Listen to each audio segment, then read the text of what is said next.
Dua laga melawan Cina harusnya bisa dibabat habis dengan kemenangan oleh Indonesia. Serta laga lawan Bahrain berakhir seperti yang sudah disebutkan sebelumnya. Meski harus kalah total melawan Arab Saudi, Australia, dan Jepang, tim Garuda masih bisa meraih 10 poin, unggul 3 poin dari Bahrain.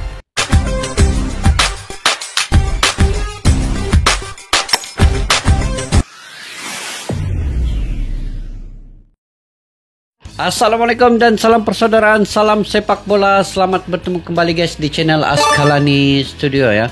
Oke, saya mendoakan semoga kalian sentiasa dalam rahmat Allah SWT, sentiasa sehat selalu, dimurahkan rezeki selalu, dan juga sukses kalian dalam apa jua yang kalian usahakan. Oke guys, kalau kita berbicara terkait dengan timnas Indonesia yang sudah ke putaran ketiga Piala Dunia kualifikasi ini adalah pertama kali untuk timnas Indonesia dalam sejarah melebihi 30 tahun yang dulu Indonesia kembali ke putaran yang ketiga ini. Dan kalau kita bercerita terkait dengan realitas dalam ketika saat ini ya, Indonesia memang mengungguli di ASEAN ini dari berbagai kelompok umur ya, daripada U16, U19, U20, U23 dan timnas seniornya ini, mereka seiring dan sejalan. Maksudnya mereka sama-sama naik begini. Jadi dia bukan senior saja yang bagus, tapi kelompok umur tidak bagus. Tapi Indonesia ini kelompok umurnya bagus, seniornya pun bagus. Jadi dalam tempo 5 tahun ini Indonesia semacam cara Sinteyong ini ya. Saya menganggap Sinteyong ini sebagai bapak pembangunan kepada sepak bola Indonesia lah kan. Sebab dari berbagai kelompok umur, Sinteyong yang merencanakan, dia yang mengatur strategi, dia yang merencanakan setiap taktik sejak kebelakangan 5 tahun kebelakangan ini ya, dari tahun 2020 sekarang 2024, lebih kurang 4 tahun begitu. Sinteyong membina mentalitas pemain-pemain lokal Indonesia ini ke tahap yang begitu berkualitas tinggi. Keberanian itu ada, melawan siapapun mereka tetap punya nyali. Itulah kelibat Sinteyong yang dapat menerapkan masuk ke dalam setiap jiwa pemain-pemain muda Indonesia, dan dia potong generasi dan sebagainya, sehingga kan sejarah tercipta untuk Indonesia ini apabila banyak sejarah baru, termasuklah membawa timnas Indonesia ini melaju ke 16 babak besar Asia, kemudian U23 sampai ke semifinal, hampir ke Olimpiade ya. Dan U20 ke Piala Asia. Ketiga-tiga kelompok umur ini melaju ke Piala Asia, dan target-target Sinteyong itu hampir kesemuanya tercapai. Dan sekarang ini di putaran yang ketiga ini pula lah yang kita akan melihat sendiri, kita akan nonton sendiri bagaimana progresnya, adakah sampai ke putaran keempat atau bagaimana. Tapi secara realitasnya Indonesia masih memerlukan, saya melihat ya, Indonesia masih memerlukan pemain-pemain amunisi baru di bagian lini depan. Sekarang ini di penjaga gawang sudah ada kelibat Martin Paes, dan juga di pertahanan itu mungkin sudah banyak. Tapi kalau ada tambahan itu lagi bagus. Begitu juga di lini tengah, sudah ada pemain-pemain yang potensi seperti Tom Haye, Nathan Joaon, Ivar Jenner. Tetapi kalau ada tambahan lagi bagus untuk Indonesia, karena di putaran ketiga ini lawannya juga adalah lawan yang level Piala Dunia. Semua ini tim-tim tangguh ya di Piala Dunia. Oke guys, kita simak dulu video ini yang saya ingin reaksi pada hari ini. Yuk bisa peluang Indonesia di putaran ketiga kualifikasi Piala Dunia 2026 itu bagaimana? Sama-sama kita nonton bareng di video kali ini.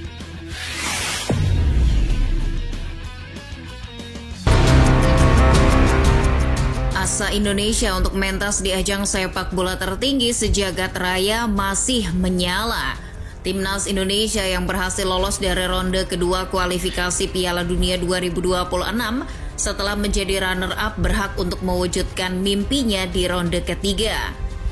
Di ronde ini, tim Garuda tergabung di grup C bersama Arab Saudi, Australia, Bahrain, Cina, dan Jepang.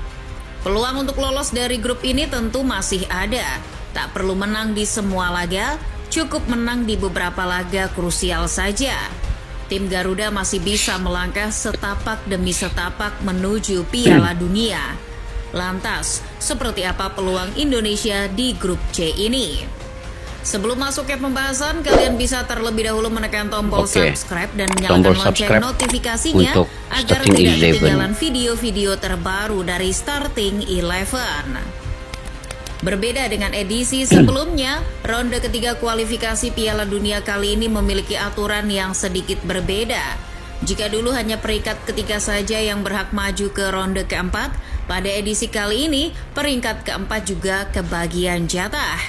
Adanya slot peringkat 4 inilah yang harus dimanfaatkan baik-baik oleh anak asuh Sinteyong. Sisanya hampir serupa. Ada 6 tim yang akan bermain 10 laga home and away. 10 2 laga. tim teratas akan lolos otomatis ke Piala Dunia 2026. 2 tim dan 2 ya, tim paling lolos. buncit pulang dengan tangan hampa. Apabila ingin memperpanjang asanya, Indonesia harus menargetkan untuk mengakhiri grup C di peringkat 4 agar bisa lolos ke ronde keempat. Sebab peluang untuk bisa lolos secara langsung tampaknya sangat-sangat sulit, menimbang adanya beberapa calon lawan yang begitu dikdaya. Finish di papan tengah grup C bisa jadi cara paling masuk akal untuk memperpanjang nafas di kualifikasi Piala Dunia. Pada laga pertama, Indonesia akan bertandang ke Jeddah untuk menghadapi Arab Saudi. Oke guys, sebelum itu, 2 tim di posisi pertama dan kedua itu lolos ke putaran keempat. Kemudian kalau inginkan Indonesia ini lolos, boleh di kedudukan posisi yang ketiga atau keempat untuk playoff lagi kan. Sebab di kedudukan pertama dan kedua itu kemungkinannya Jepang, Arab Saudi ataupun Australia. Tetapi tidak mustahil pun apapun boleh berlaku. Kita tidak tahu ke depannya bagaimana. Yang penting tetap fokus sejaklah kan. Oke, kita tengok perlawanan Indonesia di Arab Saudi ini. Arab Saudi, andai kata timnas bisa mencuri poin 1 dari The kalau Green dapat Falcon, 1 poin moral bagus tim sudah. Garuda pasti akan melenting. Menilik dari keberhasilan Thailand mengimbangi anak asuhan Roberto Mancini di Piala Asia, harusnya Indonesia juga bisa. Betul. Semisal kalah pun, ya sudah tak apa-apa. Mungkin giliran nanti pas Indonesia bermain di kandang sendiri, bisa memaksa The Green Falcon untuk tidak pulang membawa poin penuh. Sebab, meskipun tak pernah menang dalam 12 laga melawan The Green Falcon, 11v11 mencatat Indonesia pernah menahan imbang Arab Saudi sekali pada tahun juga 2011. Lagi pula, performa Saudi di bawah Mancini tak spesial-spesial amat. Menurut catatan Transfermarkt, dari total 14 pertandingan bersama Mancio, Arab Saudi menelan 5 kekalahan dan 3 hasil imbang. Jadi, bisa sekali mengimbangi Arab Saudi tampaknya tak begitu berlebihan.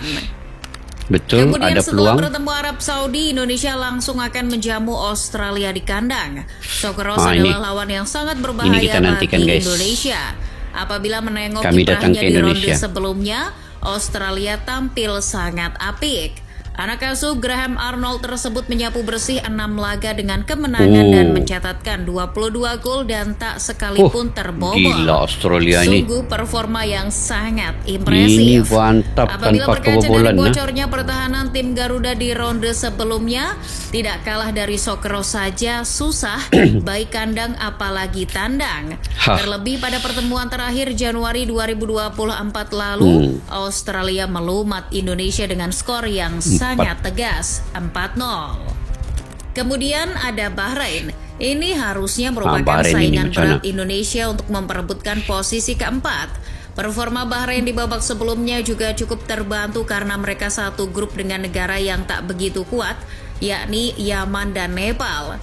Bahrain juga finish sebagai runner-up. Bisa menang lawan Bahrain di kandang dan mencuri 1 poin kala bertandang merupakan target yang masuk akal. Mengingat Indonesia memiliki catatan yang lumayan melawan Bahrain, dari total 7 pertemuan, Indonesia hanya 3 kali kalah. Sisanya 2 kali menang dan 2 kali imbang. Iya benar, Bahrain pernah menumbangkan Indonesia dengan margin skor yang tak wajar. 10 gol tanpa balas. Bila nih? Jangan lupa bahwa Bahrain juga kalah 2-1 di Gelora Bung Karno di ajang Piala Asia 2007. Pernah juga Indonesia menang lawan Bahrain. Jadi, sekali menang dan imbang atau syukur-syukur menang total harusnya bisa diraih. Selanjutnya Indonesia akan melawan Cina. Jika berkaca dari ronde sebelumnya, sebenarnya Cina memiliki catatan pertahanan yang lebih buruk dari Indonesia. Memang benar, tim Garuda terbobol 8 kali selama ronde kedua. Tapi, Cina lebih buruk dengan kebobolan 9 gol. Meskipun dalam urusan penyerangan, Indonesia tertinggal 1 gol dari Cina, tim Garuda punya 8 gol, Cina punya 9. Cina pun harus lolos dengan susah payah. Mereka lolos karena keberuntungan menang head-to-head dari Thailand. Pun saat mereka bertandang melawan tim lumbung gol Singapura. Mereka hanya bisa bermain imbang 2-2. Harusnya dengan kedatangan pelatih penyerangan baru, Yom Gi-hun, dan performa angin-anginan negeri tirai bambu, tim Garuda bisa saja membuat 2 laga melawan mereka dengan kemenangan. Insya Allah boleh. Terakhir, dengan Jepang adalah lawan yang harus dihadapi tim Garuda untuk meraih asa menuju Piala Dunia. Sama seperti Australia, mereka tampil di ronde sebelumnya dengan catatan yang impresif. Tapi Jepang 6 laga disapu bersih serta mencetak 24 gol dan tak sekalipun terbobol. Catatan yang sedikit lebih baik dari Socceroos. Sebenarnya dari 16 catatan pertemuan Indonesia menghadapi Jepang 11v11, mencatat 15 laga diantaranya sudah berumur lebih dari 35 tahun. 1 laga sisanya baru terjadi di Januari 2024 kala Indonesia harus takluk 3-1 di Piala Asia. Total, Indonesia kalah 9 kali, imbang 2 kali, dan menang 5 kali. Ada menang juga Indonesia. Namun, untuk 2 laga di ronde ketiga nanti, 5 kali menang, sama seperti Australia, tidak kalah saja nampaknya susah. Seperti yang sudah disebutkan tadi, tampaknya saingan Indonesia untuk berebut peringkat keempat adalah Bahrain. Apabila melihat dari head-to-head rekor pertemuan Bahrain dengan 4 lawannya yang lain di luar Indonesia, peluang tim Garuda bisa finish di peringkat keempat bisa menjadi kenyataan. Dengan catatan, Cina tampil mengecewakan dan akhirnya menjadi bulan-bulanan. Bahrain tak sekalipun menelan kekalahan dari 5 laga melawan Australia. Melawan Cina tak pernah menang, cuma 5 kali imbang dan 3 kali kalah. Jepang makin parah. Mereka memang pernah 2 kali menang dan sekali imbang, tapi sisanya 10 kalah. Yang mendingan cuma lawan Arab Saudi. Mereka bisa menang 7 kali, 11 kali imbang, meski tetap harus menelan 19 kekalahan. Banyak lagi kalah. Anggap saja mereka menyapu bersih laga melawan Cina dengan hasil imbang, sebab 4 laga terakhir selalu berakhir imbang. Lalu Bahrain menang di kandang melawan Arab Saudi dan imbang saat bertandang. Sebab dalam pertemuan terakhir mereka berhasil menaklukkan The Green Falcon dalam final Gulf Cup 2019. Kemudian anggap saja Bahrain kalah saat bertandang dan bisa menahan Indonesia imbang di kandang serta kalah total lawan Australia dan Jepang. Total, Bahrain akan mendapatkan 7 poin. Angka ini seharusnya masih bisa diungguli oleh Jahit Ses dan kawan-kawan. 2 laga melawan Cina harusnya bisa dibabat habis dengan kemenangan oleh Indonesia. Serta laga lawan Bahrain berakhir seperti yang sudah disebutkan sebelumnya, meski harus kalah total melawan Arab Saudi, Australia, dan Jepang. Tim Garuda masih bisa meraih 10 poin, unggul 3 poin dari Bahrain. Jika berkaca dari ronde ketiga kualifikasi Piala Dunia 2022 zona Asia lalu, Irak bisa finish di peringkat 4 dengan hanya mengoleksi 9 poin. Sementara di grup yang lain, Oman finish dengan 14 poin, 1 tingkat di atas Cina yang kala itu hanya mengoleksi 6 poin. Dari perhitungan sederhana ini bisa dilihat bahwa kesempatan Indonesia untuk semakin dekat dengan Piala Dunia masih terbuka.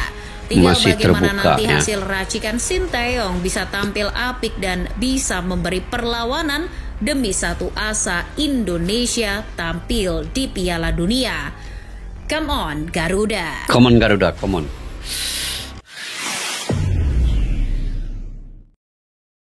Okey guys, saya suka dengan analisa dalam video kali ini. Ini sangat cantik ya. Analisa dia ini menggambarkan bahawa setiap tim yang lolos itu dia punya sejarah masing-masing, dan pertemuan masing-masing di antara tim ini dapat dianalisa dengan begitu terperinci dan detail sekali ya dalam video kali ini. Mantap. Starting 11 Story, jangan lupa subscribe juga channel itu ya.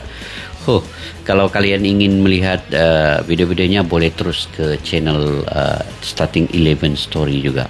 Oke, jadi itulah secara realitasnya kan guys. Kalau kita melihat sini, memang Jepang, Arab Saudi dan juga Australia itu yang paling unggul dalam grup ini. Tetapi apa saja boleh berlaku, itu di atas kertas ya. Kita berbicara dan analisa ini tadi di atas kertas, memang Indonesia masih lagi di bawah kalau melihat secara realitas di atas kertasnya.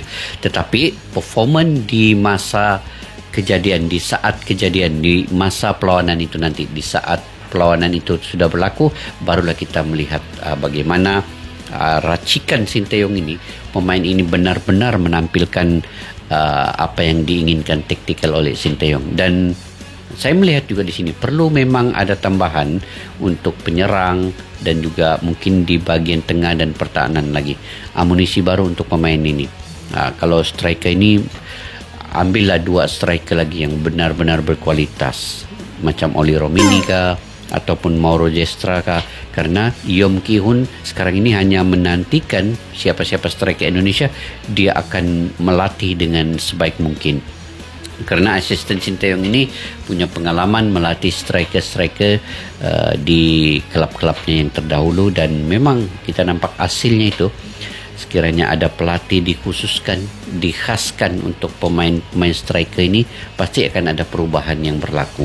Jadi mudah-mudahan Indonesia akan lolos ke putaran yang seterusnya. Kalau melihat kepada analisa ini tadi ya, Indonesia hanya perlu menang ke atas China, bermain di GBK, menang ke atas Bahrain, bermain di BK, sudah 6 poin di situ. Dan kalaulah mereka menang pula bermain di luar, sama ada di kandang Bahrain ataupun di kandang China, kalaupun tidak menang, mungkin dapat 1 poin pun mungkin cukup.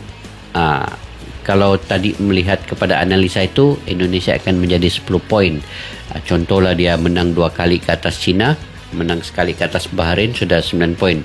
Dan imbang sekali ke atas Bahrain, sudah 10 poin. Jadi ini akan menjadikan Indonesia bisa lolos ke putaran yang seterusnya ataupun bermain playoff ataupun runner up nanti.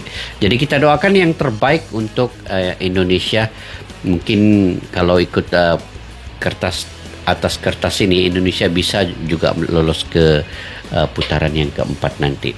Memang agak berat, tetapi kita perlu semangat guys, kita perlu semangat, yakin Indonesia ini bisa melaju ke peringkat seterusnya. Oke, bagaimana menurut pandangan kalian guys terkait dengan perkara ini? Kalian boleh komentar ya di ruangan kolom di bawah.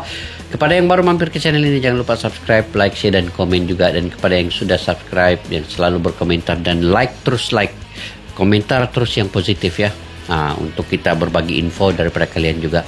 Oke, sampai jumpa lagi di video yang akan datang. Assalamualaikum warahmatullahi wabarakatuh. Bye-bye. Askalana Studio untuk kita channel yang bereaksi tentang apapun yang ada di Indonesia, channel YouTube dari Malaysia di Askalana Studio. Jika mau tahu tentang Indonesia, ayo like and subscribe channel kami Askalana Studio. Askalana Studio.